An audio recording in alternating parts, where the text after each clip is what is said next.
A man with a 3-decade fixation on presenter Emily Maitlis wrote to her while in prison for attempting to breach a restraining order against her, claiming it was she who chased him while they were at university together. Edward Vines, 52, is accused of 8 counts of attempting to breach a restraining order first given over a decade ago by sending letters to the ex-Newsnight presenter, 51, and her mum, Marian, between May 2020 and December 2021. The trial resumed today at Nottingham Crown Court, after it was halted last year due to Mr. Vines not receiving his medication. Ian Way, prosecuting, told the jury, "This case has a long and unhappy history.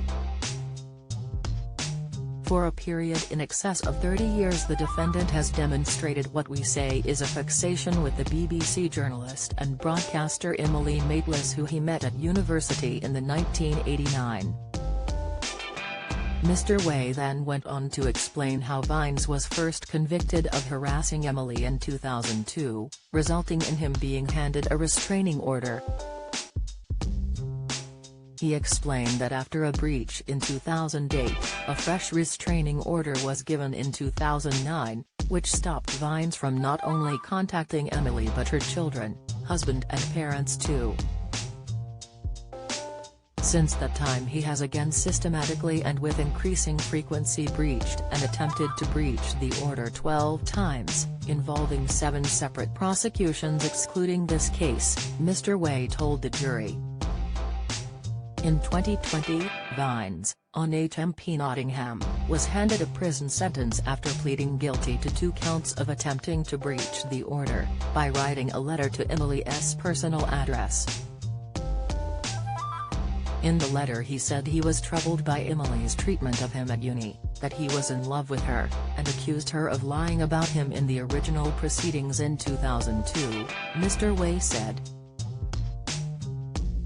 It was while at HMP Nottingham for these offences that Mr. Way wrote the letters which are the focus of the current trial. The letters were intercepted by staff at the prison before reaching Emily and her mum, as Vines is under a public monitoring list, due to him being banned from contacting particular individuals. In several of the 8 letters, Vines put forward the theory that Emily was interested in him as a boyfriend at Cambridge University, and did not realise that he was in love with her, causing the journalist to turn against him and allege falsehoods about him. One letter written to Emily, and read out by Mr. Way, said, "You scorned me and we have never spoken about it. You suddenly changed and stopped being friendly to me, meanwhile I was in love with you, so it hurt. Now I can only suppose you were keen on me too.